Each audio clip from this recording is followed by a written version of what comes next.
Oke, silakan. Baik, saya ulang lagi. Kami dari kelompok 1 yang beranggotakan Melvina Safinatus Soleha, Linda Maulida Silvi, Sony Birrohman, Vivi Lutfiana, Husnul Janah, Risa Nur Isnaini, dan yang terakhir Nur Aini akan menjelaskan materi mengenai tren kurikulum pembelajaran matematika yang diampu oleh dosen Bapak Muhammad Harawan Dimas Jakaria. Untuk materi pertama akan dijelaskan oleh saya sendiri, yaitu tentang pengertian kurikulum. Kurikulum sendiri berasal dari bahasa Yunani kuno, yaitu kurir, pelari, dan kurir tempat berpacu. Kurikulum merupakan sebuah dokumen perencanaan yang berisi tentang tujuan yang harus dicapai, isi materi, dan pengalaman belajar yang harus dilakukan siswi, strategi dan cara yang dapat dikembangkan, evaluasi yang dirancang untuk mengumpulkan informasi tentang pencapaian tujuan, serta implementasi dari dokumen yang dirancang dalam bentuk nyata. Dan kurikulum matematika sendiri yaitu merupakan satu komponen pendidikan matematika berupa alat untuk mencapai tujuan. Untuk materi selanjutnya, yaitu kurikulum di Indonesia yang akan dijelaskan oleh Mas Sony dan akan dilanjutkan oleh Mbak Vivi, dipersilahkan. Bismillahirrahmanirrahim. Baik, di sini saya akan menjelaskan tentang kurikulum di Indonesia. Yang pertama yaitu kurikulum pada tahun 1968. Kurikulum pada tahun 1968 ini identik dengan muatan mata pelajaran teoritis. Tidak berkaitan dengan ketentuan objektif di lapangan atau kehidupan nyata yang bisa disebut dengan tematik. Adapun metode pembelajaran yang digunakan dalam kurikulum ini sangat tergantung oleh ilmu pendidikan dan psikologi pada tahun 1960-an. Untuk ciri-ciri kurikulum 1968 sendiri yaitu yang pertama, dalam pengajaran geometri, penekanan lebih diberikan pada keterampilan berhitung. Pada tahun 1969 ini kurikulum itu masih lebih mengutamakan keterampilan berhitung daripada konsep dan sebagainya. Yang kedua yaitu lebih mengutamakan sistem hafalan yang sifatnya mekanisme daripada pengertian. Yang ketiga yaitu program berhitung kurang memperhatikan aspek kontinuitas dengan materi pada jenjang berikutnya. Maksudnya di sini tidak ada kebersinambungan materi antara jenjang satu dan jenjang berikutnya. Yang keempat yaitu penyajian materi kurang memberikan peluang untuk tumbuhnya motivasi serta ingin tahu. Nah, seperti yang kita ketahui, pada kurikulum 1968 ini, guru hanyalah pentransfer ataupun yang memberikan ilmu kepada peserta didik, sedangkan peserta didik itu hanya menerima transferan dari seorang guru tersebut. Jadi bisa dibilang itu kurang adanya motivasi pada tahun 1968 ini. Yang kedua yaitu lanjut kurikulum 1975. Kurikulum tahun 1975 merupakan perubahan kurikulum dari 1968. Dalam bidang matematika sendiri, pada tahun 1975, ini terjadi perubahan dalam pengajaran matematika di Indonesia. Adapun beberapa ciri yang terdapat pada kurikulum 1975 yaitu yang pertama, terdapat topik baru yang diperkenalkan yaitu himpunan, geometri, bidang dan ruang, statistika dan probabilitas, relasi, sistem numerasi kuno, dan penulisan lambang non-desimal. Yang kedua yaitu terjadi pergeseran antara pengajaran yang menekankan pada hafalan ke pengajaran yang lebih mengutamakan pengertian. Pada tahun 1975 ini sudah mengalami beberapa perubahan dalam kurikulum sendiri. Yang awalnya sistemnya hanya hafalan dan sekarang sudah berubah menjadi mengutamakan pengertian. Yang ketiga yaitu soal diberikan lebih mengutamakan soal yang bersifat pemecahan masalah daripada yang bersifat rutin. Nah, ini memberikan motivasi lebih kepada peserta didik supaya rasa ingin tahu mereka lebih tinggi daripada kurikulum yang sebelumnya, yaitu kurikulum 1960. Yang keempat yaitu ada kesinambungan dalam penyajian bahan ajar. Tentunya ini berubah daripada kurikulum yang sebelumnya. Yang kelima yaitu terdapat penekanan terhadap struktur. Yang keenam yaitu program pengajaran pada matematika modern lebih memperhatikan adanya keragaman antar siswa. Yang ketujuh yaitu terdapat upaya-upaya penggunaan istilah yang lebih tepat. Yang kedelapan yaitu adanya pergeseran dari yang berpusat kepada guru ke pengajaran yang lebih berpusat kepada siswa. Nah, pada kurikulum 1975 ini sudah lumayan drastis berubahnya daripada kurikulum 1960. Untuk kurikulum 1975 ini lebih pengajarannya lebih berpusat kepada siswa yang menggunakan sistem dan sebagainya daripada kurikulum 1960 yang guru hanya mentransfer ilmu kepada peserta didik. Sebagai akibat pengajaran yang lebih berpusat kepada siswa, maka metode pengajaran yang lebih banyak digunakan adalah penemuan dan pemecahan masalah disertai diskusi, seperti yang saya jelaskan sebelumnya. Dan yang terakhir yaitu terdapat upaya agar pembelajaran matematika dilakukan dengan hari. Demikian dari saya silakan presenter selanjutnya.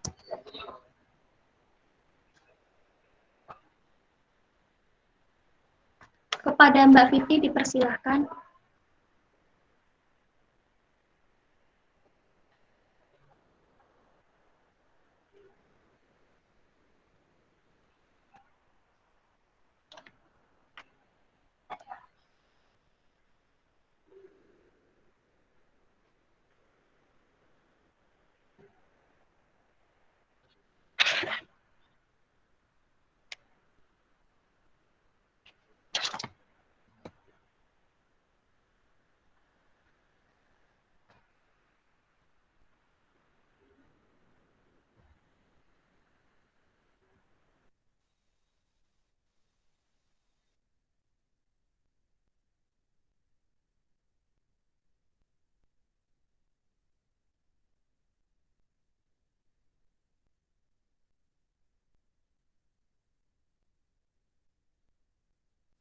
Mic-nya ya, mic-nya belum dipencet itu.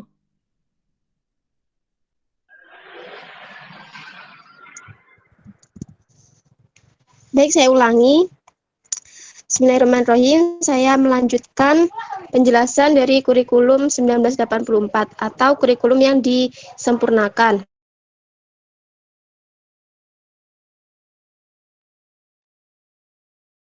Pertama yaitu di sekolah dasar siswa itu diberi materi aritmatika sosial.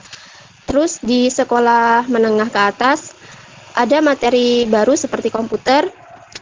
Juga ada bahan-bahan baru yang sesuai dengan tuntunan di lapangan dan juga ada permainan geometri yang mampu mengaktifkan siswa.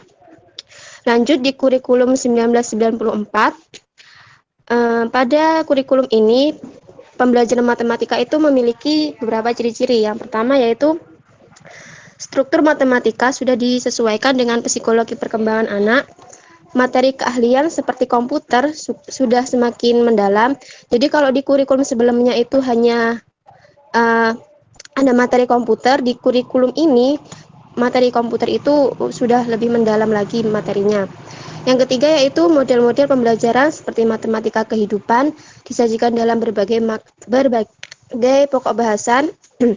Yang keempat, mengedepankan tekstual materi namun tidak melupakan hal-hal konseptual yang berkaitan dengan materi. Yang kelima, soal cerita menjadi sajian menarik setiap akhir pokok bahasan.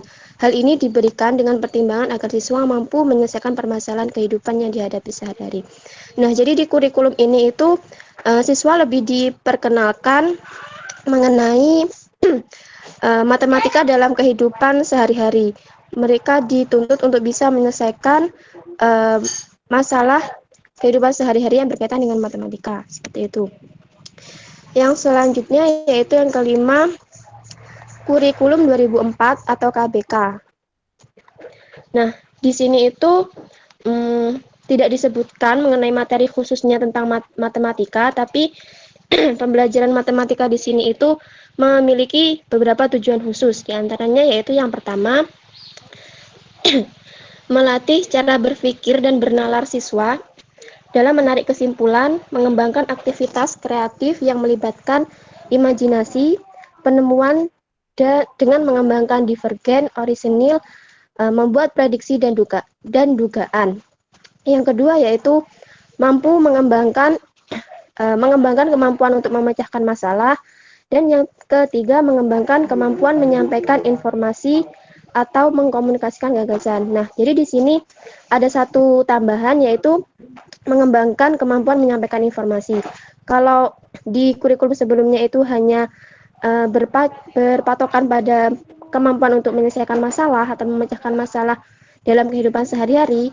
Nah, pada kurikulum 2004 ini siswa itu diharapkan untuk mampu menyampaikan ide-idenya dan mengkomunikasikannya.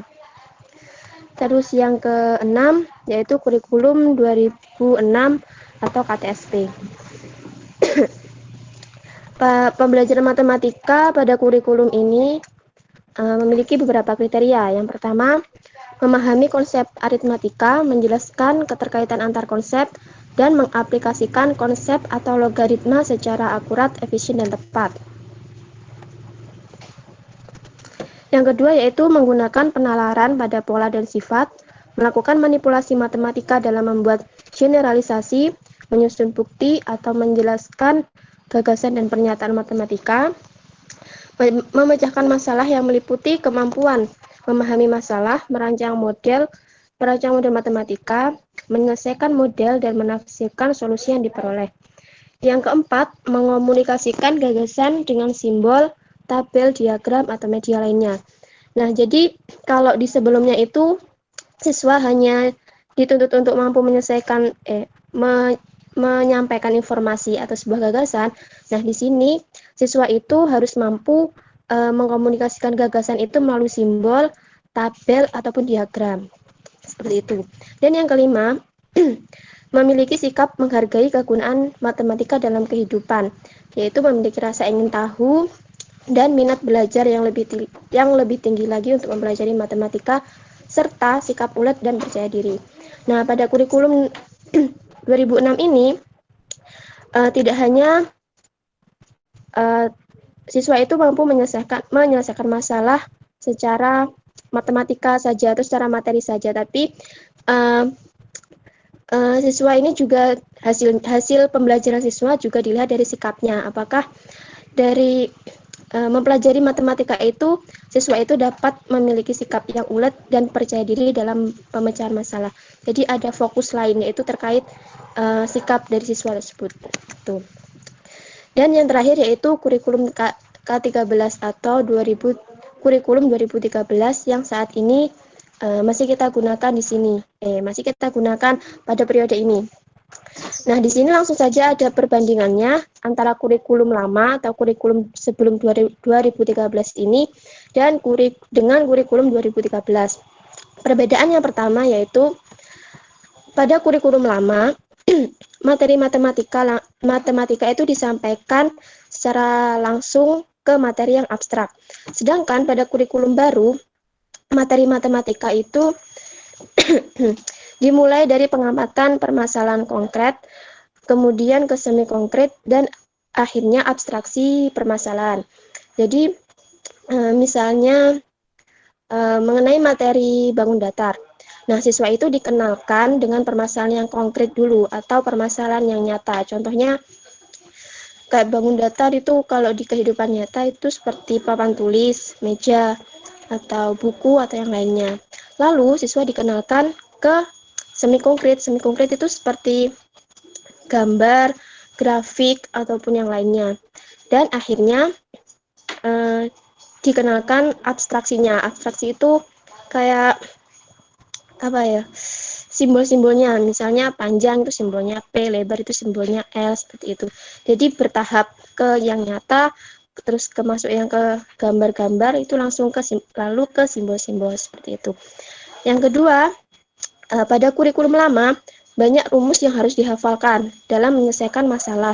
Sedangkan pada kurikulum baru ini, rumus itu diturunkan oleh siswa dan permasalahan yang diajukan harus dapat dikerjakan siswa hanya dengan rumus-rumus dan pengertian dasar yang diberikan oleh pendidik.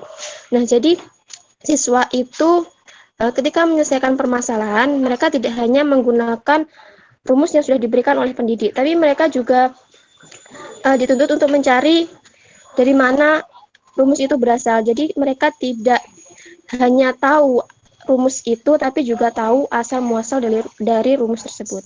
Seperti itu. Lalu yang ketiga, permasalahan matematika selalu diasosiasikan dengan angka. Ini pada kurikulum lama. Dan pada kurikulum baru, perimbangan antara matematika dengan angka dan tanpa angka. Jadi di kurikulum baru itu, matematika tidak hanya disajikan dengan angka, tetapi juga dengan gambar, grafik, dan juga pola. Bahkan juga tanpa angka. Seperti itu.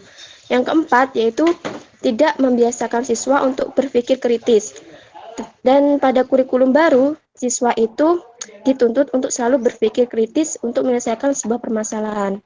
Jadi misalnya ketika ada permasalahan yang disajikan tanpa angka itu misalnya ya. Nah, siswa itu kan pasti selalu berpikir secara mendalam gimana caranya menyelesaikan permasalahan tersebut yang soal-soal itu tuh nggak ada angkanya, cuma huruf-huruf aja. Nah, di sini kan pasti siswa itu akan berpikir kritis. Jadi pada kurikulum ini itu siswa harus mampu berpikir kritis. Dan yang kelima, metode penyelesaian masalah pada kurikulum lama itu tidak terstruktur. Sedangkan pada kurikulum baru, siswa itu harus membiasakan berpikir secara algoritmis. Berpikir secara algoritmis di sini itu maksudnya ya siswa itu berpikir secara kritis, terus sistematis, dan juga logis. Seperti itu. Jadi kalau di sebelumnya itu mereka menyelesaikan masalah mungkin tidak terstruktur, tidak sistematis, tapi di sini siswa itu dilatih untuk dalam menyelesaikan masalah itu menggunakan metode yang sistematis dan juga logis gitu. Dan yang keenam, pada kurikulum lama, data dan statistik itu dikenalkan di kelas 9 saja. Sedangkan di kurikulum baru, data dan statistik itu sudah dikenalkan sejak kelas 7. Dengan materi yang diperluas mencakup peluang, pengolahan data, dan yang lainnya. Seperti itu. Dan yang terakhir, matematika itu pada kurikulum lama dianggap eksak atau materi yang eksak atau materi yang pasti. Sedangkan pada kurikulum baru matematika itu dikenalkan dengan konsep pendekatan dan perkiraan. Jadi kalau menurut kita dulu matematika itu adalah ilmu yang pasti, misalnya 1 tambah 1 itu pasti hasilnya 2. Sedangkan kalau di kurikulum baru itu tidak, mereka itu siswa itu lebih dikenalkan kepada konsep gimana cara menemukannya. 1 tambah 1 itu hasilnya 2. Sedangkan tidak hanya 1 tambah 1 yang hasilnya 2 kan, bisa saja 3 dikurangi 2 itu hasilnya 3 dikurangi 1 hasilnya 2 gitu. Jadi kayak banyak cara gitu dan hasilnya nggak pasti gitulah. Sekian dari saya. Terima kasih, saya kembalikan kepada moderator.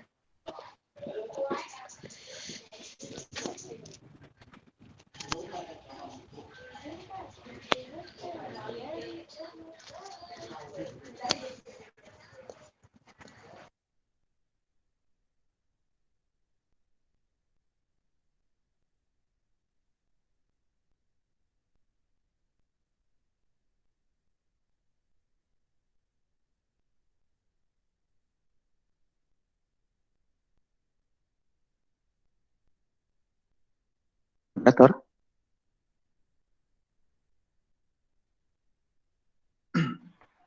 Selanjutnya akan dijelaskan oleh Mbak Linda. Dipersilahkan.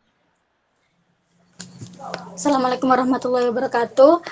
Di sini saya akan menjelaskan tentang kurikulum di Finlandia. Nah, kurikulum di Finlandia ini memiliki prinsip non-discrimination, yang artinya tidak ada diskriminasi dan mendapat perlakuan yang sama. Jadi, siswa di Finlandia itu bisa masuk sekolah mana saja karena semua sekolah itu sama. Sistem pendidikan di Finlandia adalah tidak ada asesmen atau penilaian. Siswa-siswa di sana dibimbing untuk memiliki hak yang sama ketika belajar, maka tidak heran jika di dalam kelas mereka memiliki minimal 2 guru untuk mengajar. Yang satu bertindak sebagai guru utama dan yang satunya adalah sebagai asisten. Di sisi lain, berdasarkan hak dasar warga negara Finlandia, prinsip mutual understanding and have their say in accordance with their age and maturity, yaitu menerima pemahaman dan pendapat sesuai umur dan kedewasaan. Jadi, mereka itu siswa-siswa di Finlandia memiliki hak untuk mendapatkan ilmunya sesuai umur mereka dan tanpa diskriminasi. Dalam segi mata pelajaran di Finlandia, itu memiliki 6 mata pelajaran inti yang semuanya terbungkus dengan kata orientation. Karena kurikulum di Finlandia memiliki konsep gagasan bahwa 6 mata pelajaran tersebut tidak mengharuskan siswa untuk mempelajari seluruh isi dari sebuah pelajaran. Namun, lebih tepatnya mengajak peserta didik untuk memperoleh kemampuan menjelajahi dan memahami fenomena-fenomena alam yang ada di sekitar mereka. Maka, ada 3 kata yang digunakan di sini, yaitu exam, understand, dan experience. Dengan artian seorang peserta didik, yakni melatih, kemudian memahami, dan yang terakhir adalah mencoba. Untuk mata pelajaran matematika, siswa di Finlandia itu tidak dituntut untuk harus mengerti, tapi mereka semua tetap dituntut untuk mencoba. Dengan artian seorang peserta didik yakni melatih kemampuan dan melatih pemahaman mereka. Jadi, pada hakikatnya, siswa di Finlandia tidak mempelajari isi dari buku-buku tersebut, tetapi mereka berinteraksi dengan ilmu-ilmu tersebut dan tentunya dengan fasilitas yang lengkap. Baik di desa maupun di kota, itu fasilitasnya sama saja. Dan yang terakhir adalah manajemen pendidikan di Finlandia. Dalam hal kurikulum, pemerintah Finlandia hanya membuat panduan umum berupa target, dan guru diberi kebebasan bagaimana caranya untuk mencapai target tersebut. Guru bebas memakai metode mengajar maupun buku panduan yang dipakai untuk mengajar. Guru mengajar kelompok siswa yang sama sampai beberapa tahun. Dengan demikian, guru dapat lebih mengenal siswa-siswanya sekaligus dan dapat memantau perkembangan akademiknya, sosialnya, dan emosionalnya. Dan setiap guru di Finlandia wajib membuat evaluasi mengenai perkembangan belajar setiap siswanya. Dalam satu kelas, maksimal jumlah siswa hanya 12 orang, sehingga guru dapat lebih mudah memantau seluruh siswanya. Tidak ada standarisasi pendidikan di Finlandia karena berlawanan dengan kreativitas. Mereka percaya semakin standarisasi ditekankan, semakin sempit ruang kreativitas siswa-siswa mereka. Menurut guru di Finlandia, mata pelajaran terpopuler di kalangan siswa adalah art dan craft, terutama kerajinan. Selain itu, guru di Finlandia menekankan pentingnya waktu bermain yang dapat dipercaya untuk meningkatkan performa akademik siswa dan membantu perkembangan kognitif, afektif, dan sosialnya. Cukup sekian pemaparan dari saya kembalikan ke moderator. Selanjutnya, sejarah kurikulum di Jepang akan dijelaskan oleh Mbak Husnul. Dipersilahkan. Terima kasih atas kesempatannya. Nah, di sini saya akan menjelaskan tren kurikulum pendidikan matematika di Jepang ya. Sebelumnya saya akan menjelaskan sejarah kurikulum di Jepang.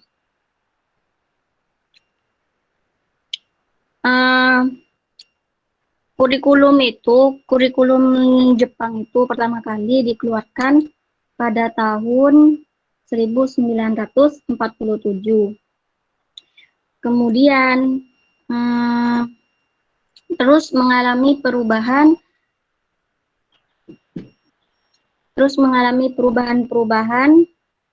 yaitu pada tahun 1951, 1956, 1961, 1971, 1980, 1980, 1999, tahun 2002, dan tahun 2011. Nah, di sini kurikulum di Jepang itu dirubahnya itu berkisaran 10 tahun. Nah, setelah 10 tahun dirubah, 10 tahun dirubah gitu. Nah, pada tahun 1955 kurikulumnya itu masih padat gitu. Materi pengetahuan kognitifnya itu diberikan secara banyak kepada siswa gitu. Pada tahun 1955. Nah, pada tahun 1967 sudah ada metode investigative learning, di mana siswa itu dituntut untuk berperan aktif untuk menggali atau menanyakan informasi-informasi tentang materi yang bersangkutan seperti itu. Kemudian materi pengajarannya sudah mulai lebih sedikit daripada tahun 1955. Kemudian tahun 1977 itu sudah tidak kurikulumnya itu tidak mau membebani siswanya gitu. Artinya sebelum mereka mengetahui apa-apa itu dites terlebih dahulu, kemudian mana materi yang dianggap sulit itu dikurangi gitu. Jadi beban belajar mereka itu berkurang lagi dari sebelumnya. Nah, kemudian pada tahun 1980 kegiatan hands-on. Nah, kegiatan hands-on ini seperti menggali informasi, menanya, mengkritisi, menemukan, sampai hingga menyimpulkan. Seperti itu. Pada tahun 1998, kurikulum yang dipakai itu sudah bersifat fleksibel. Artinya setiap bisa saja setiap instansi atau sekolah itu memiliki kurikulum tersendiri. Tapi tidak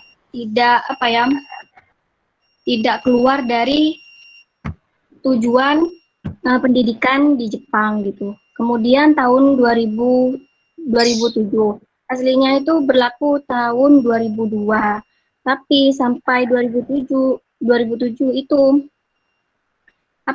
masih berlaku gitu, yaitu model pembelajaran yang menyenangkan, mengembangkan pribadi siswa menjadi pribadi yang hangat dan terbuka, mengembangkan lingkungan belajar yang menyenangkan dan jauh dari tekanan, menjadi sekolah sebagai lembaga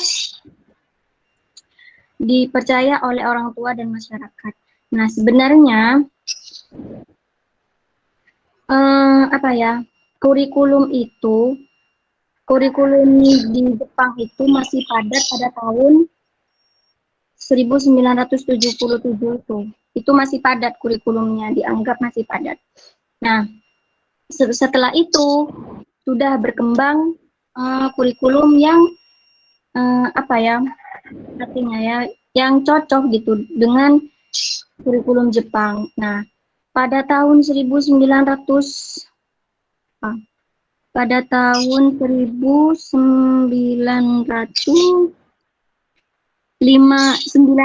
ya.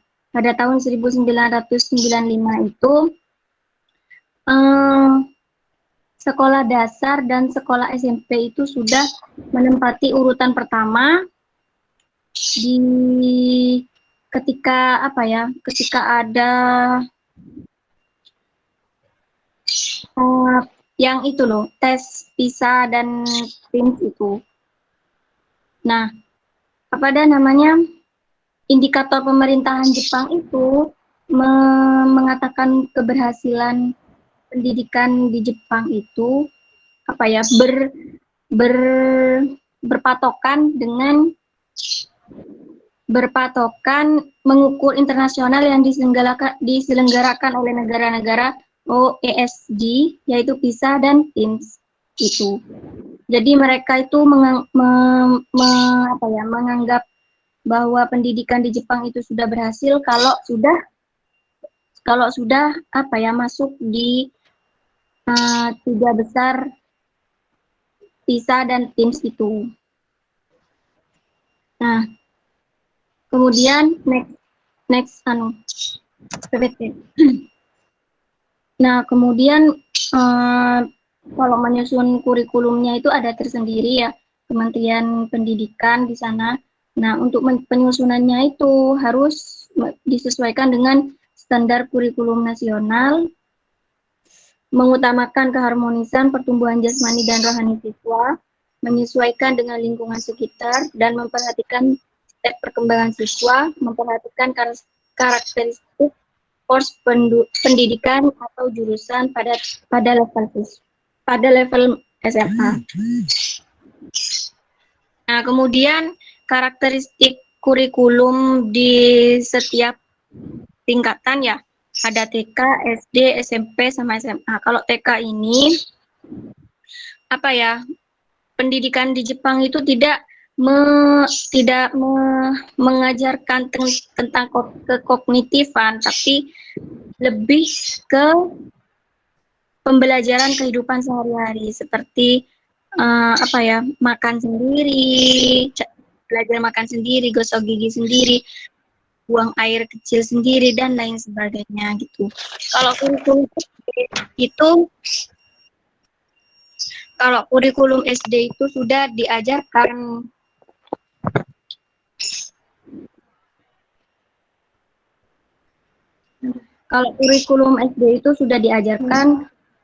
bahasa Jepang, ilmu sosial, matematika,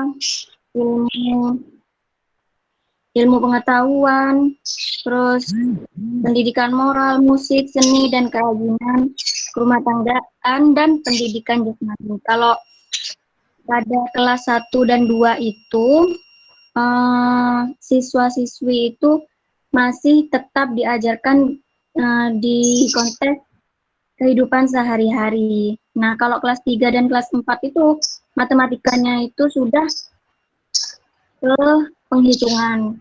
Nah, dan sudah diajarkan tentang geometri. Kalau kelas 6 itu sudah ke materi fusi gitu. Kemudian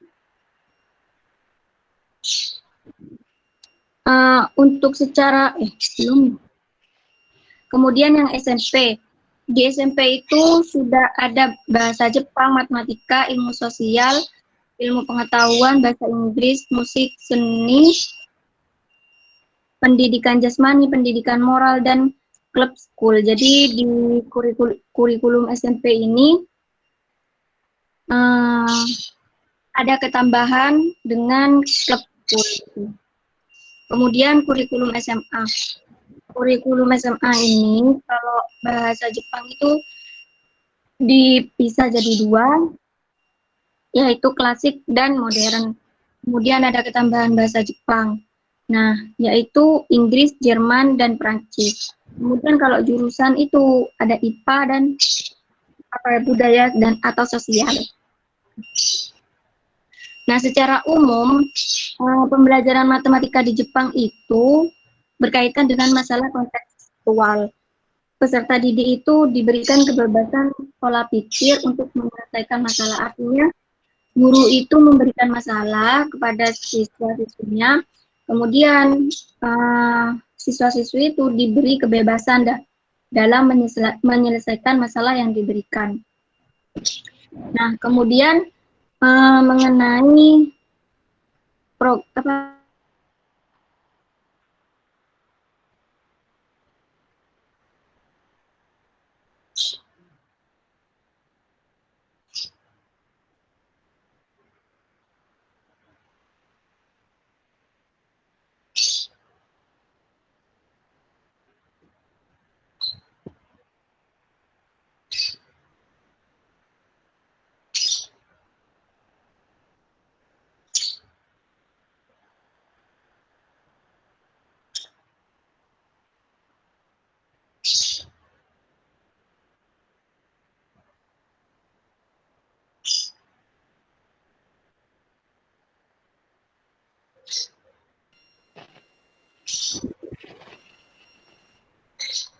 Halo?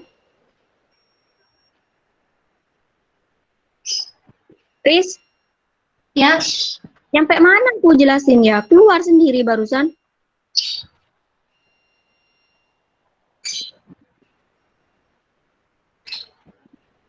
Program studi ya, yang S1 ya.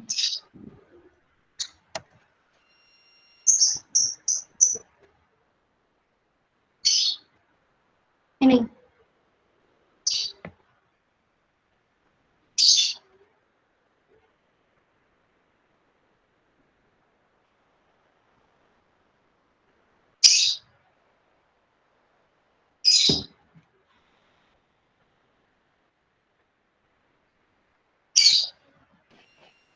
Halo?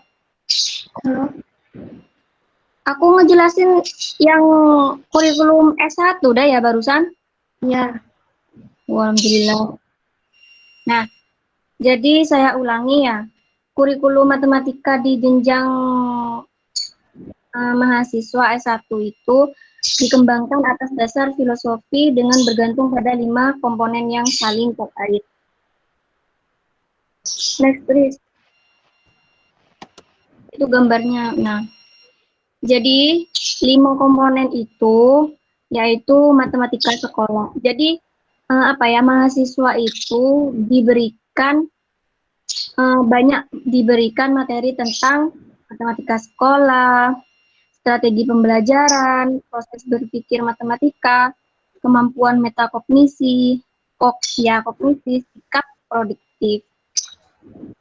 Nah, jadi proses berpikir matematika di sini, mahasiswa dapat mengklasifikasikan, membedakan, mengurutkan, terus menganalisis sebagian atau keseluruhan, atau mengidentifikasikan pola. Nah, kemudian kalau berbicara tentang strategi pembelajaran matematika, di Jepang itu ada strategi heuristik, yaitu pemecahan masalah yang memungkinkan mereka mampu menyederhanakan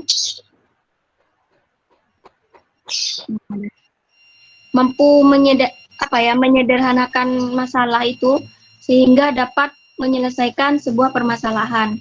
Nah, kemudian kemampuan metakognisi di sini mahasiswa dapat melihat ulang proses dan alur berpikir sehingga mahasiswa itu bisa introspeksi diri atau membenahi kekurangan-kekurangan yang sebelumnya, sehingga adanya perubahan-perubahan untuk selanjutnya gitu.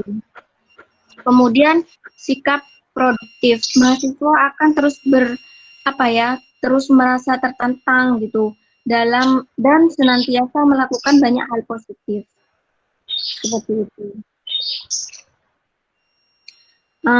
Ya sudah, itu aja yang bisa saya jelaskan. Selanjutnya saya kembalikan ke moderator.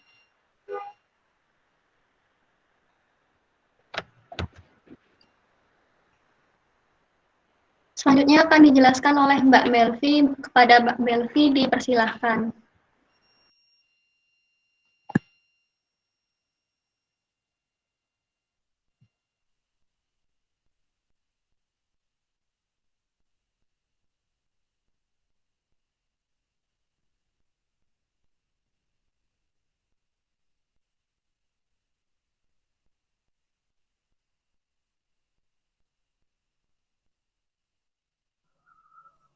Tes, halo.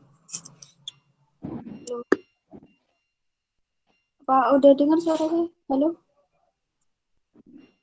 Halo, halo. Udah, Mel. Assalamualaikum warahmatullahi wabarakatuh. Selanjutnya saya akan menjelaskan tentang kurikulum di Amerika. Yang pertama adalah kebijakan pendidikan di Amerika.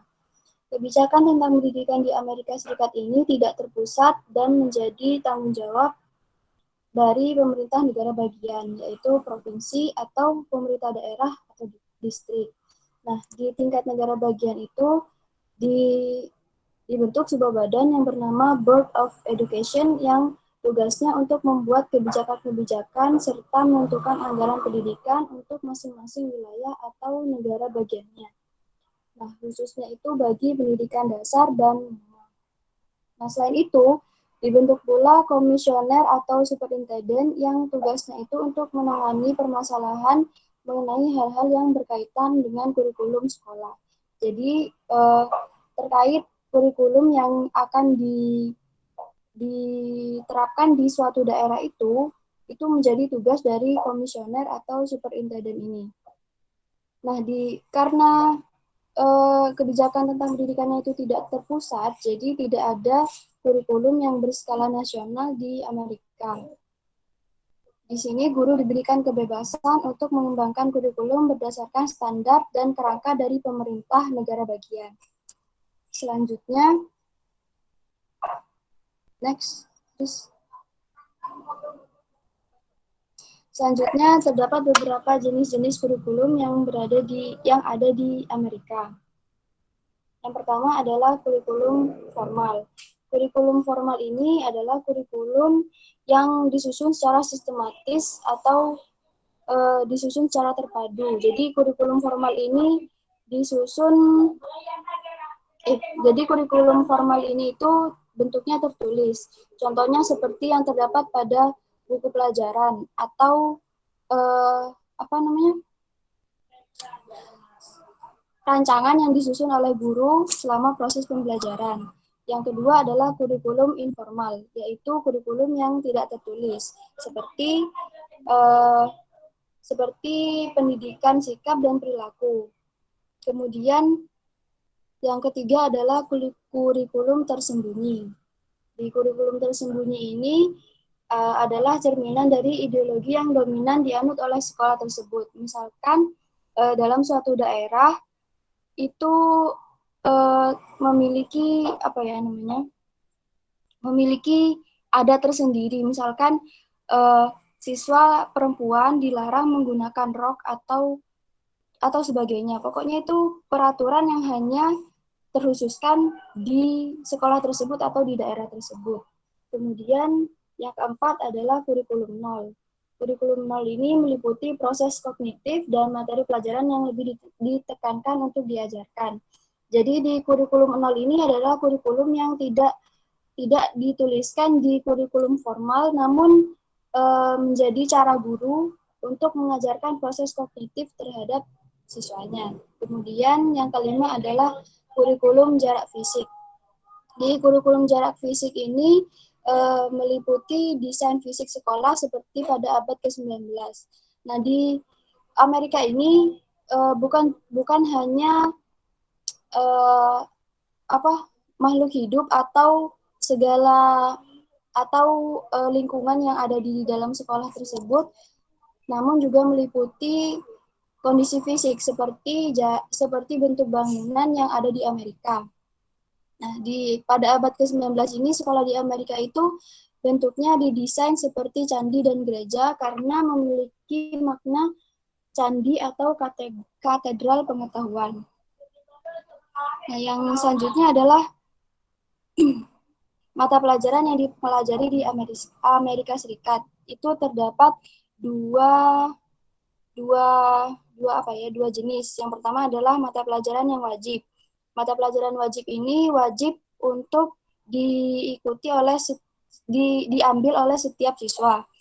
Nah, meliputi pelajaran sains atau IPA, biologi, kimia, fisika, matematika yang meliputi aljabar, geometri, prekalkulus, dan statistika, bahasa Inggris yang meliputi sastra, humaniora, mengarang dan verbal,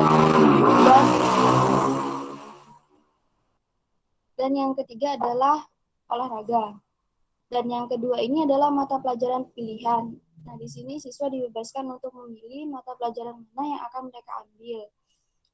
Bisa juga nggak usah memilih, bisa ambil semuanya kalau ingin semuanya.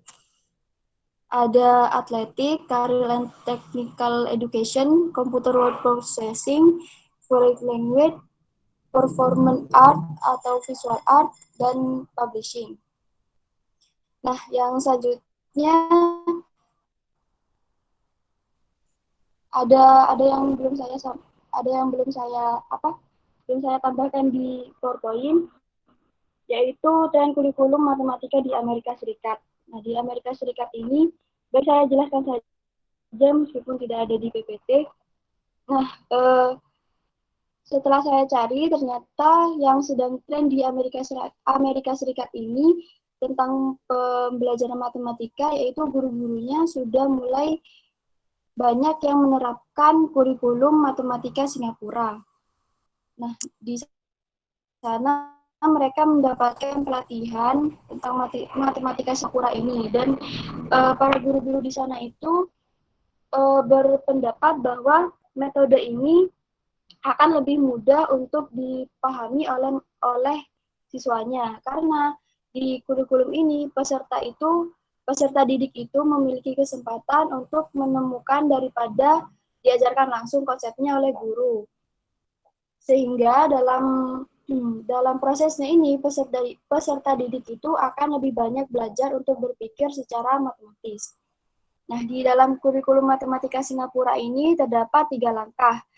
Yang pertama yaitu guru mencoba untuk melakukan sesuatu yang melibatkan pengukuran. Misalkan guru meminta siswa untuk mengukur panjang meja. Jadi siswanya itu dilibatkan dalam proses menemukan. Jadi gak langsung serta-merta ini pintu panjangnya sekian, ini panjangnya sekian. Jadi mereka diminta untuk terlibat langsung dalam proses menemukannya. Dan yang kedua, menjelaskan menggunakan gambar.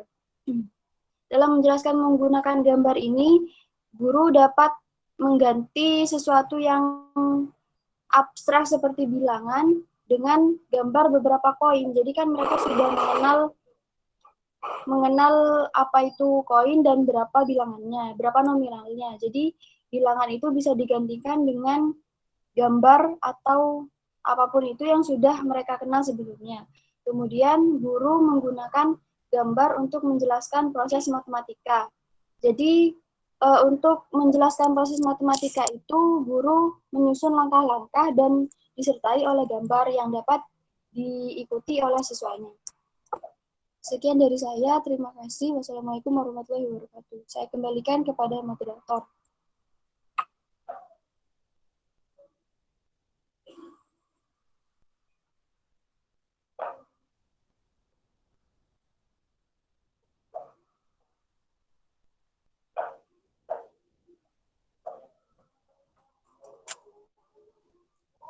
Terima kasih, moderator. Saya kembalikan.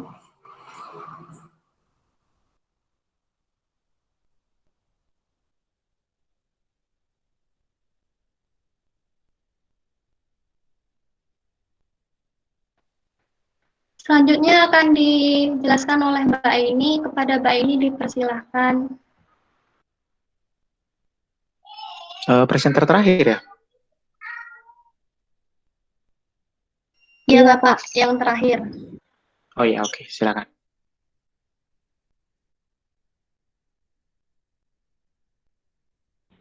Oke, Bapak, terakhir.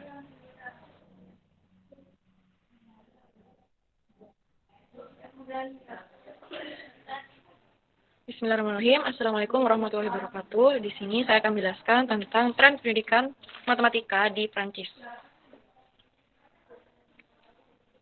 Bisa diperbesar slide-nya, Mbak?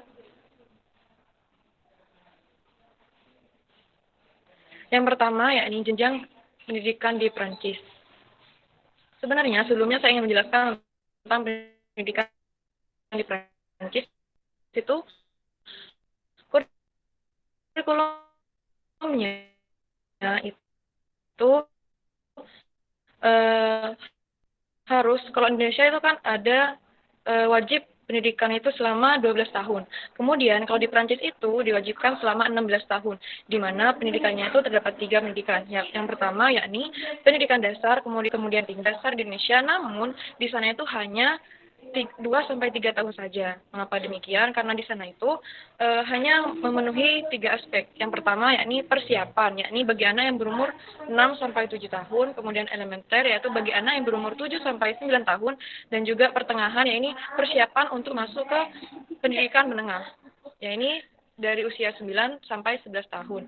Di sana tuh hanya terdapat mata pelajaran yakni bahasa Prancis dan juga bahasa asing, kemudian matematika, sastra, kemudian informasi dan teknologi, ilmu sosial, kewarganegaraan, dan semangat. Kemudian next, Mbak. Kemudian yang kedua yakni pendidikan menengah Prancis. Pendidikan menengah itu berbeda dengan pendidikan menengah yang ada di Indonesia. Ini nih, pendidikan menengah ini terspesifikasi satu bidang ilmu yang akan digeluti. Maksudnya mau ahli di bidang mana, seperti itu. Nah, di sana baru awal masuk itu langsung masuk ke kelas percobaan, di mana kelas percobaan ini selama 2 tahun. Kelas percobaan atau cycle observation itu terjadi sekitar 2 tahun. Nah, setelah 2 tahun menempuh kelas percobaan, itu akan terbuka 5 jenis pendidikan bagi anak yang sudah memperoleh kelas percobaan tersebut. Yang pertama yakni kelas penutup, yang kedua kelas umum pendek, kemudian yang ketiga itu pendidikan kejuruan pendek, kemudian pendidikan kejuruan panjang, dan pendidikan umum panjang. Yang pertama yakni pendidikan penutup. Maksudnya di sini setelah 3 tahun pendidikan dasarnya, kemudian 2 tahun di kelas percobaan, kemudian dibuka 5 jenis pendidikan ini macam-macam.